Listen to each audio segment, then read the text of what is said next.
Chapter 24. Elizabeth. Elizabeth squeezed Carl's hand and led him toward the saloon. She couldn't believe that he'd agreed to return to Chicago with her, but she was grateful. Their first stop had been the bank, where they'd presented their marriage certificate and received a key for the storage area holding her belongings the bank hadn't sold. Then they'd procured transfer of the belongings by train. And while she was certain she would have been able to do all of this alone, it was certainly both easier and more enjoyable with her husband by her side. Now there was just one thing left to do. When they reached the swinging doors, Elizabeth's throat dried up. She had hoped to never see this place again, yet here she was, walking back into it voluntarily. But it was for a good cause. She had to convince her friend to come with them. She had to at least try. "Hey, it will be all right," Carl whispered in her ear at her hesitation. She gave him a tight smile. "I know, but it doesn't make it any easier." "I'm right here with you." Nodding, Elizabeth took a deep breath and pushed open the doors. Cigar smoke clouded the air in the dim establishment, and the sound of clanking glasses and conversation reverberated around the room and assaulted her ears. She wasn't used to this environment anymore, and it was overwhelming. "Elizabeth, is that you?" She turned her head to the left, trying to find the voice of the woman who'd spoken. It took her a moment, but then she found Mary's face and she smiled. "Mary, you're still here." As she got closer, though, Elizabeth's smile faltered. Not only did the woman look older, but there were bruises on her face, and anger surged through Elizabeth. Mary glanced over at the bar before hurrying toward Elizabeth. Her eyes were filled with fear and sadness. "I'm so sorry, Elizabeth. I tried to be strong, but I wasn't." Elizabeth wanted to pull the woman into a hug, but she didn't think Mary would allow that here. So instead, she simply shook her head. "It's okay. I understand." "But how can you not be mad? You were supposed to get out of here, and now you're back, and Jacob is probably never going to give you a chance to escape again." Elizabeth grabbed her friend's hands. "Jacob came after me, but he's not why I'm here. I came back for you." Mary's brows furrowed in surprise, and she glanced around again. Elizabeth followed her gaze, but knew the woman was looking for Luther. "But I don't understand. If he came after you, how did you get away?" Elizabeth smiled and glanced back at Carl. "This is my husband, Carl Baxter. He saved me, and then he and his friends made sure Jacob was arrested. He's in prison, Mary.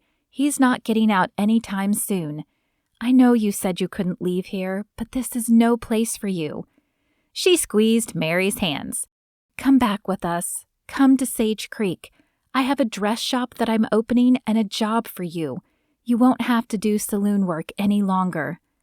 "A dress shop? But I don't know the first thing about working in a dress shop, Elizabeth." "But you will.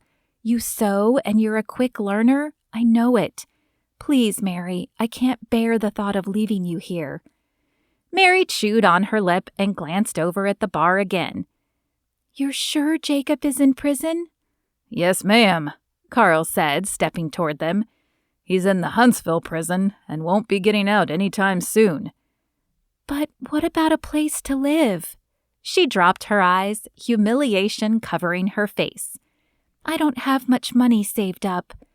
Elizabeth smiled at Carl. Now that they were sharing the bedroom, he'd agreed to let Mary take their couch until he could build an extra room on their cabin. Eventually, that room would be for children, but that was in the future. "You'll stay with us until you can afford a place on your own, or until you find a nice man to marry." Though she wouldn't say it aloud, Elizabeth could see Mary and Mr. Brown together. He was about the right age, a widower, and Elizabeth knew he would treat her friend right. "Please, Mary, there's nothing left for you here. When they find out Jacob is in prison, this place might even close. And even if it doesn't, do you want to continue working for Luther?" Mary looked back once more at the bar and then shook her head. No, I definitely do not. Give me a minute to grab my things. As Mary dashed up the stairs, Elizabeth turned to Carl and grabbed his hands. Thank you for coming with me and for letting Mary return with us. Carl pulled her to his chest and kissed the top of her head, careful to avoid the fading bruise on her forehead. I'm happy to help. No woman should be forced to work in a place like this. Mary returned a few moments later, a bag clasped in her hands and a large smile on her face. I guess I'm ready. Elizabeth wrapped an arm around her friend's shoulder and led her toward the door. But before they were able to step into the sunlight, Luther stepped into their path. Well, Jacob is going to be mighty pleased to see that you've returned, he said, his eyes scanning Elizabeth before turning to Mary. And where do you think you're going? Carl stepped in front of the women. Jacob is in prison, and these women are going with me. So unless you'd like to join your former boss, I suggest you step aside. Elizabeth held her breath as she watched Luther size up Carl. Luther was ruthless, but evidently something in Carl's eyes warned the man he was telling the truth. After a moment, Luther snorted in disgust and stepped aside. Good riddance, then. You were getting too old to be useful anyway. Elizabeth felt Mary's shoulders sag, and she whispered to her friend, Don't listen to him. He's just salty that you're moving on to something better. Mary chuckled sadly. He's not wrong, though. I am getting too old to be useful. Not to me. You're going to be more help for me than you know.